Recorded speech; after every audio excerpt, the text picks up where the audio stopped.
राधे राधे दोस्तों, भक्ति भाव चैनल में आपका स्वागत है। आज हम हरिवंश पुराण की द्वितीय दिन की कथा प्रारंभ कर रहे हैं। ये विशेष रूप से संतान प्राप्ति के लिए होती है और जिनको भी संतान प्राप्ति की इच्छा है उसे अवश्य ही हरिवंश पुराण की कथा सुननी चाहिए। इसके सुनने से घर में अगर पितृदोष भी है तो वो भी समाप्त हो जाता है। चलिए अब हम कथा का प्रारंभ करते हैं। एक बार नेमिसारण ने महामुनि एवं संपूर्ण ऋषियों के ज्ञाता धर्मात्मा शौनक जी ने सूरज जी से पूछा, हे सूर्य जी, आपने अनेकों भारत वासियों, भोपालों, देवताओं, दानवों, गंधर्वों, राजकों के चरित्र का वर्णन किया है तथा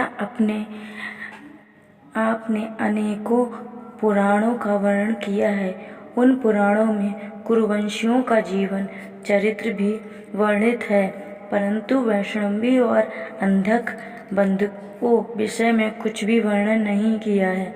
अब आप कृपा करके, दया करके वैष्णवी और बंधक के विषय के बारे में बताएं। सूर्य जी हरि स्मरण करते हुए बोले, हे शौनक जी, जो शुद्ध चेतना स्वरूप तथा एवं आदि पुरुष थे, जो इंसान अक्सर, जो शिव स्वरूप हैं, जो मंगलदायक मंगल मूर्ति हैं, जो इंद्रियों से भी परे हैं, उन भगवान ऋषिकेश को नमस्कार करता हूँ।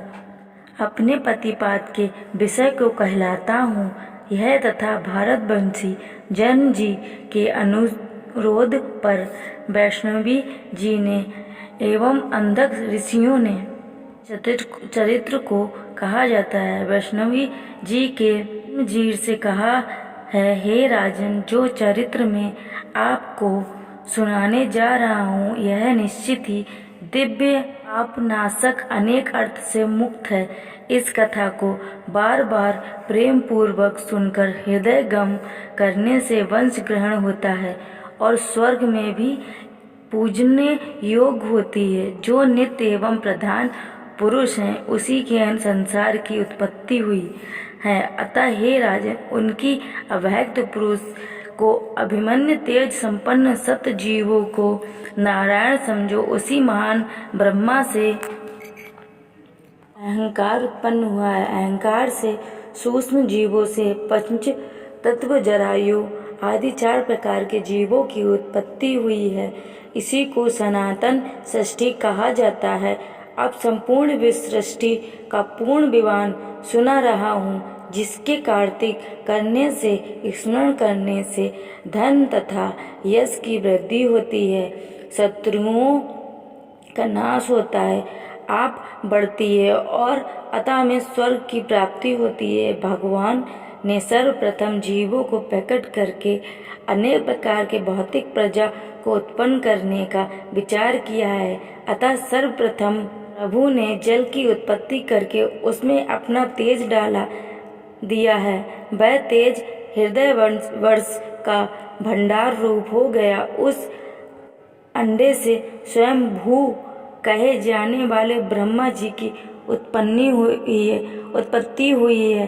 ब्रह्मा जी ने अंडे में 1 वर्ष तक निवास करने के पश्चात उसके 2 खंडों में विभाजित कर दिया, जिसके एक खंड से पृथ्वी तथा दूसरे खंड से देवलोक की रचना की गई। उन दोनों खंडों के मध्य आकाश की रचना कर पृथ्वी को जलपाल स्थापित कर दिया गया। फिर सूर्य और 10 दिशाओं की ओर रचना की। उसी अंड में रति विषय पिंड सृष्टि की रचना की। फिर ब्रह्मा जी ने अपने मन से मनीचि, आतिर, अंधेरा तथा सप्तऋषियों की रचना की तथा ब्रह्मा जी ने अनेक ऋषियों की रचना की। बोलो हरिवंश पुराण की जय।